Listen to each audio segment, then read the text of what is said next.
जे हमरा के धक्का मार के हमरा के जान लेवे के कोशिश कैलस ना, उहे ई लोटा यहाँ उठा के लेके आई। अगर ई लोटा ए घर में मिला तेकर मतलब तो ये भइल ना कि वो इंसान भी यही घर में बा। आगे तो बताई कि ई लोटा केकरा रंग भेटल और ओकर नाम का बा? ई लोटा मिथिलेश के अलमारी से मिला। तू झूठ बोला ताड़ू, तू लोटा दूसर रहे, ई लोटा दूसर बा। ध्रुवा इतना विश्वास के साथ ये बात कैसे कर सकेगी? काहे कि ई लोटा मिथिलेश के ना हमारे अलमारी में रहे।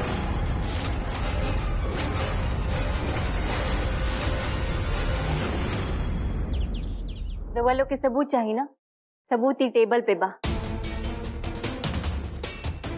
एक कपड़ा के नीचे। ध्रुवा लोग देखा चाह तो रुक जाए।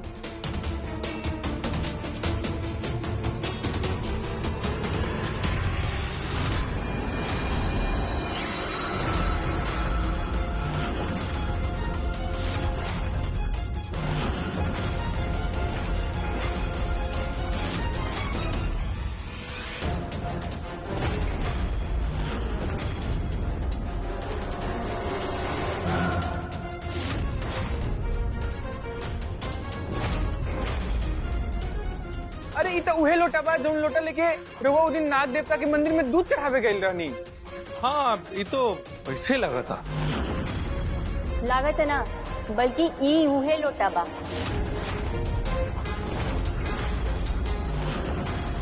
जब हम नाग देवता के मंदिर से वापस लौटत रहनी तो रास्ता में ही हमरा से लोटा गिर गई। एकरा के जब हम उठावे खातिर झुकनी तो पीछे से हमरा के केहू धक्का देहलस और हम खाई में गिर गई। भाभी ई लोटा अगर जंगल में गिर गयल रहे तो ई रउआ के कैसे और कहाँ मिलल? ई लोटा यही घर में मिलल। क्या? लेकिन ऐसे कैसे हो सकता है? जे हमरा के धक्का मार के हमरा के जान लेवे की कोशिश कैलस ना, उहे ई लोटा यहाँ उठा के लेके आई।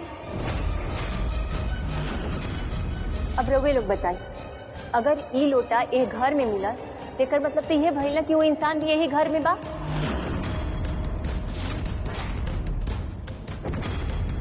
और ई लोटा जेकरा लगे से मिलल उहे इंसान हमरा के धक्का देके हमरा के जान लेवे के कोशिश कैलस।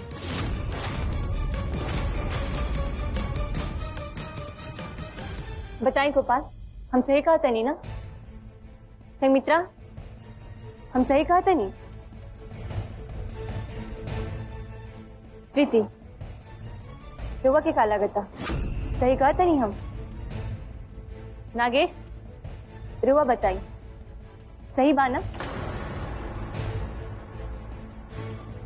रुआ लोग चुप कहे बानी? बताई हम सही कहते नहीं कि ना? हाँ अगर ई उहे लोटा बाप ते दोषी भी उहे इंसान हुई जेकरा लगे ई लोटा मिलल।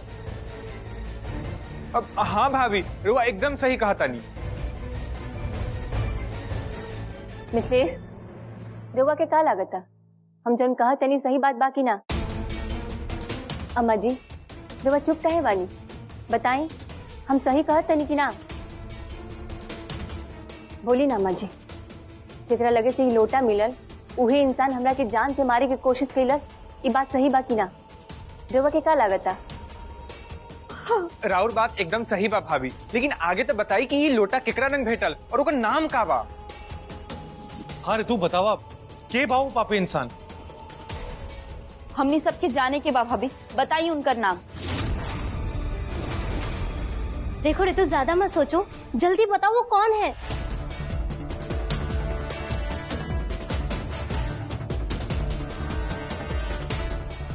मिथिलेश, रुआ ना पूछब कि हमरा के लोटा केकरा लगे से मिलल और के हमरा के जान से मारे की कोशिश कैलस? बोली मिथिलेश, का रुआ के नेखे जाने के कि राउत पत्नी के जान लेवे की कोशिश के कैलस?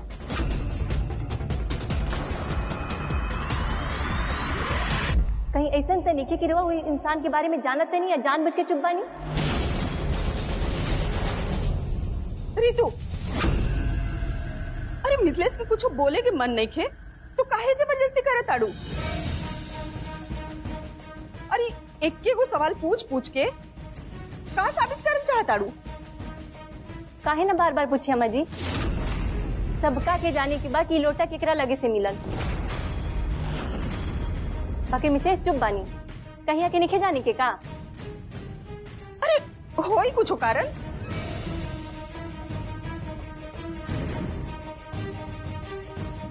कारण का बा हमरा के पता बा काहे कि ई लोटा मिथिलेश के अलमारी से मिलल।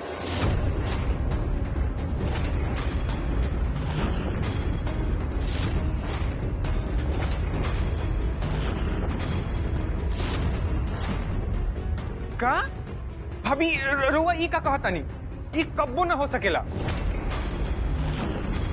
वाह, क्या जमाना आ गया। तुम अपने ही पति पे कैसे शक कर सकती हो?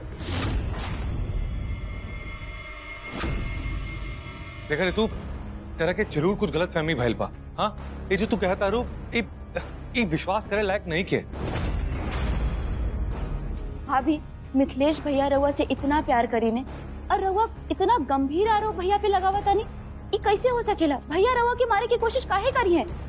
इते यहाँ के बताइब ना कि यहाँ के काहे ऐसन कहीं हमरा साथे। अगर हम झूठ बोलते नहीं तो ई लोटा यहाँ के पास कैसे मिलल?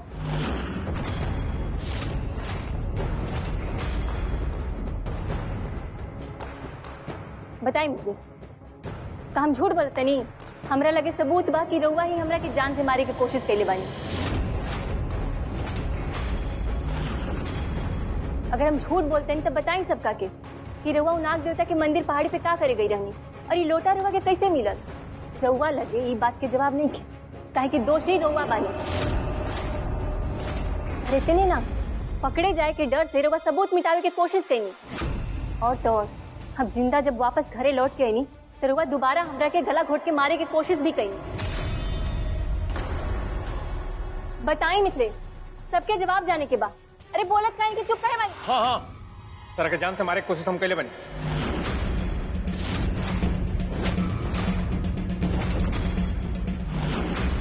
हम ही गए तारा पीछे पीछे नागदेव के मंदिर, हम ही अपना हाथ से तारा के धक्का मार के गिरवनी। और जब तू गिर गई ना तो जैसे लोटा उठा करके सबका ना नजर से बचा करके अपना अलमारी में छुपा कर रख देनी ताकि केहू देखे ना। अब चूंकि तारा के पता चली गई बेटे, तो हम अपना के बचावे में कुछ बोलम ना तारा के यह जाने के ना कि तारा के जान से मारा ताटे। तो सुन ले, वो हम ही इंसान ही तारा के जान से मारे कोशिश के लिए रहा और कुछ जाने के बता रखे।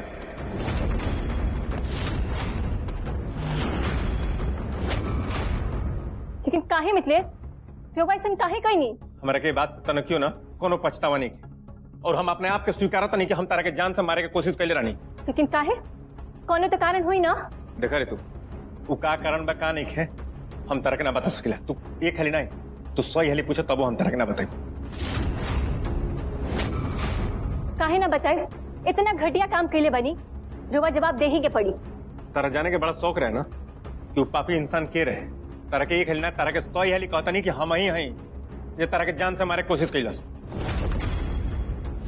एगो बात ध्यान से सुन ले, तारा के काहे खाती मरनी, के तरह मरनी, बिल्कुल पूछ के ना हमारा दिमाग मत खराब कर ले। दिमाग तो हमार खराब भइल बा जब हमरा के पता चले कि सबके पीछे रउआ बानी। हाँ, हम ही सबके लिए बनी, सब करा के बताओ तनी। हम ही तारा के धक्का देनी खाई में, हमारे खाली एक ही मकसद रहे, तारा के जान से मारा।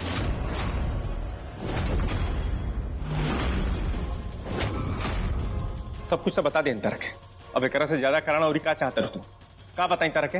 राउरी मकसद काहे रहे हमरा की जाने के बा?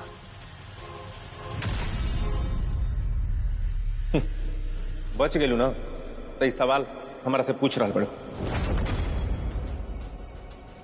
अगर ना बच तू तो ये सवाल पूछ तू हमारे से।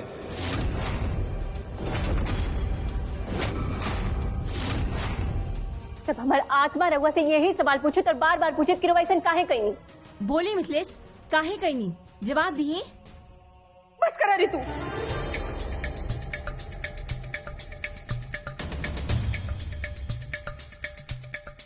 मिथिलेश के ऊपर तू इतना दबाव बनैलू तब एकरा के ई गुनाह कबूल करे के पड़ल। हम अपन बेटा के अच्छे से जाने नहीं, हमार मिथिलेश ऐसा कबो ना कर सकेला। और ई लोटा के बाद हमरा के तो एकदम झूठ लगा था।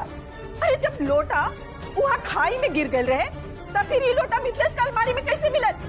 बतावा ऋतु, ये सब का सच बा का झूठ हम कुछ न जाने नहीं। हम बस इतना जाने नहीं कि हमार बेटा निर्दोष बा।